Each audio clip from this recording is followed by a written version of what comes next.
Budi Saputra, saya mahasiswa dari Politeknik di Lampung dan saya mengambil prodi Teknologi Rasa Lunak dan saya sekarang semester 3 dan saya kelas C. Oke, kita lanjut aja langsung ke pembahasannya. Jadi, saya di sini akan sedikit menjelaskan materi tentang peluang dan distribusi peluang. Nah, tujuan pembelajaran itu menjelaskan apa itu peluang, menghitung peluang menggunakan rumus distribusi binominal, normal, dan Staden. Oke, apa itu konsep peluang? Peluang itu sendiri adalah ukuran kemungkinannya terjadinya suatu peristiwa.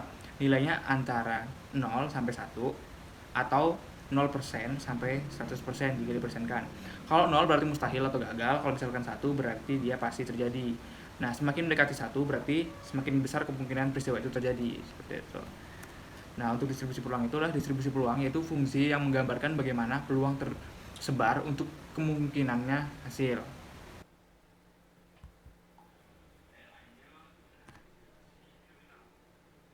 Distribusi binominal. Nah, distribusi binominal ini adalah peluang percobaan dengan dua hasil, yaitu sukses atau gagal. Misalnya, peluang mendapatkan 3 gambar dari lemparan koin dengan P sama dengan 0,5. Nah, kita bisa lihat di sini rumusnya, yaitu peluang sama dengan kombinasi N pilih X dikalikan P pangkat X dikalikan 1 kurang P pangkat N minus X. Nah, N-nya itu adalah jumlah percobaan, P-nya itu peluang sukses dalam suatu percobaan, dan X-nya itu kemungkinan yang diinginkan. Nah, jadi kita lanjut ke contoh soalnya. Berapa peluang mendapatkan 3 sisi gambar dari 5 lemparan koin? Nah, itulah langkah yang pertama, itu tulis yang diketahui terlebih dahulu. Nah, kita udah ketahui nih, N-nya sama dengan 5, dan X-nya sama dengan 3, dan P-nya sama dengan 0,5. Nah, kita hitung kombinasinya terlebih dahulu nih. Nah, saya nggak ini rumus kombinasi ya. Nah, jadi rumus kombinasi itu adalah N kombinasi R sama dengan N faktorial dibagi R faktorial dikurang terus N dikurang R faktorial. Nah, N itu jumlah elemen, R itu jumlah elemen yang dipilih, N faktorial itu adalah hasil perkalian semua bilangan dari N turun ke 1. Nah, R-nya itulah faktorial,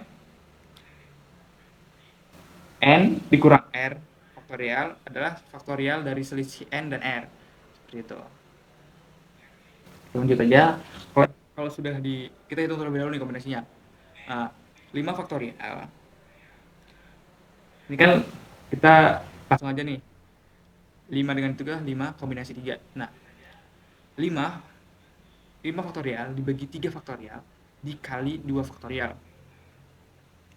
Nah, hasilnya itu 5 faktorial itu 120, 3 faktorial itu sama dengan 6, 2 faktorial itu sama dengan 2. Nah, penyebutnya itu dikali 6 dikali 2 sama 12. Nah, hasil dari tadi 5 faktorial itu adalah 120 kan. Nah, 120 dibagi penyebutnya tadi 12 sama dengan 10. Nah, sekarang kita baru masuk rumusnya. Nah, P pangkat 3 sama dengan 0,5 pangkat 3. 0,5 pangkat 2. Nah, pangkat tinggal dikali nih. Kan 10-an tadi udah turunan nih, yang 10 turunan dari hasil kombinasi tadi. Nah, terus kita kali sama 0,5 pangkat 3. Kita hitung dulu 0,5 pangkat 3 itu berapa? 0,5 kali 0,5 kali 0,5 3 kali sama dengan 0,125. Nah, begitu juga 0,5 pangkat 2 yaitu 0,5 kali 2 kali yaitu 0,25. Nah, jadi tinggal dijumlahkan 100 kali 0,125 kali 0,125 gitu sama dengan 0,3125. Oke, kalau dipersenkan itu kalau nggak salah 31,25%. Kalau nggak salah, mohon maaf. Oke, kita lanjut soal selanjutnya. Contoh soal selanjutnya itu seorang tester menguji 5 fitur baru pada aplikasi. Setiap fitur punya peluang 0,8 berhasil dijalankan tanpa error. Berapa peluang tetap 4 fitur berhasil? Nah, kita udah tahu nih N-nya. N-nya itu 5 kan, karena jumlah fiturnya 5. Nah, X-nya itu 4, peluangnya itu 4, dan P-nya itu 0,8. Nah, masukkan nih, kita langsung aja masuk P pangkat 4. P pangkat 4. Kita masuk P pangkat 4. 1 dikurang P pangkat 1 sama dengan 0,2. Hasilnya, kita kali nih, 5 kali 0,5 ini, kita kali nih sama hasil tadi P pangkat 4. Nah, kita kali. Nah, 0,2 ini dari mana? 0,2 ini dari 1 dikurang P. Di rumusnya 1 kurang P pangkat 1 sama dengan 0,2. Nah, saya itu dijumlahkan. Hasilnya 0,4090. Beres. Lanjut ke distribusi normal. Nah, distribusi normal ini menggambarkan data yang terpusat di sekitar rata-rata dengan penyebaran berdasarkan standar deviasi. Contohnya tinggi badan, IQ, atau berat badan. Nah, kita langsung aja nih ke rumusnya. Jadi dia rumusnya seperti ini. Sama kalau jelasin rumusnya, langsung penerapan Gen Z itu kayak gitu. Langsung ke contoh soal, biar cepet. Berat bayi baru lahir itu rata-rata 3.500 gram. Simpangan bakunya 225 gram. Cari peluang bayi memiliki berat antara 3.200 dan 4.000 gram. Nah, kita di sini cari peluang bayi memiliki ini, cari peluangnya. Kita langsung ke langkah-langkahnya. Hitung dulu, kita transformasi ke Z, Gen Z. Hitung Z untuk 3.200. Nah, hitungnya itu 3.200 dikurang 3.500 sama dengan min 300. Nah, min 300 dibagi simpangan bakunya 225 sama dengan minus 1,33. Nah, untuk hitung Z untuk 4000-nya itu 4000 dikurang 3500 sama dengan 500. Nah, 500-nya kita bagi lagi sama simpangan bakunya 225 sama dengan 2,22. Nah, sebenarnya ini ada tabel. Nah, kalau misalkan contoh aja nih, lihat tabel normalnya itu, luas di bawahnya itu yang kita hasilnya tadi itu minus 1,33 dari hasil hitung Z untuk 3200-nya itu minus 1,33, itu sama dengan 0,0918. Nah, luas di bawahnya itu yang untuk 4000 tadi itu, untuk hitung 4000-nya 22 sama 2,22 itu sama dengan 0,9868. Nah, setelah itu luas di bawahnya kita kurangkan. Nah, yang tadi yang hitung Z 3200 hasilnya itu dikurang hitung Z 4000. Nah, 0,9868 dikurang 0,0918 sama dengan 0,895.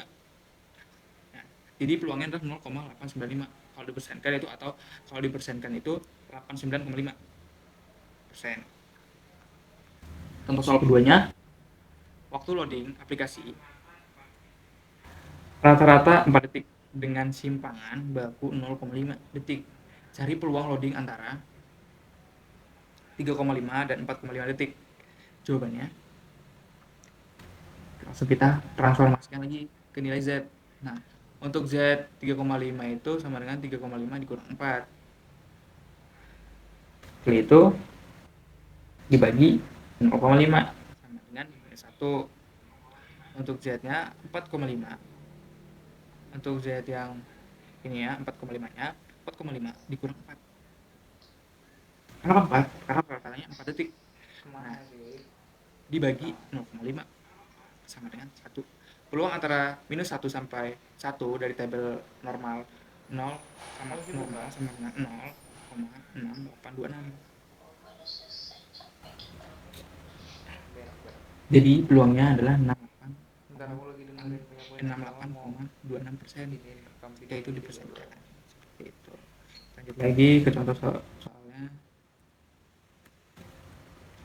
Nah, kita lanjut ke distribusi standar. Nah, distribusi standar adalah distribusi standar adalah distribusi ya peluang yang mirip dengan distribusi normal tetapi memiliki ekor yang lebih tebal. Distribusi ini digunakan saat ukuran sampel kecil dan varians populer tidak diketahui. Agak ribet nih. Untuk rumusnya itu rumusnya itu bisa dilihat rata-rata sampel dikurangi rata-rata populasi dibagi dengan simpang baku sampai per akar jumlah sampel.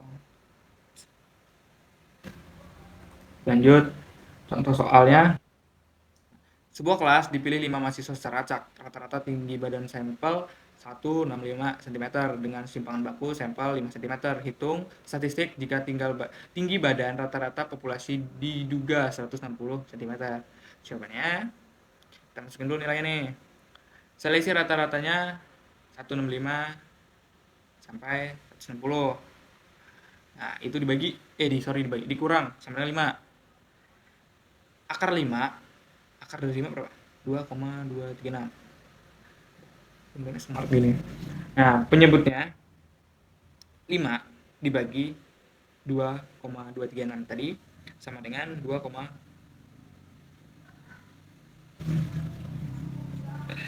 sama dengan 2,236.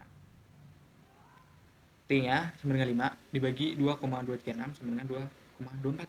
Jadi nilai T-nya 2,24. Lanjut sudah contoh soal kedua.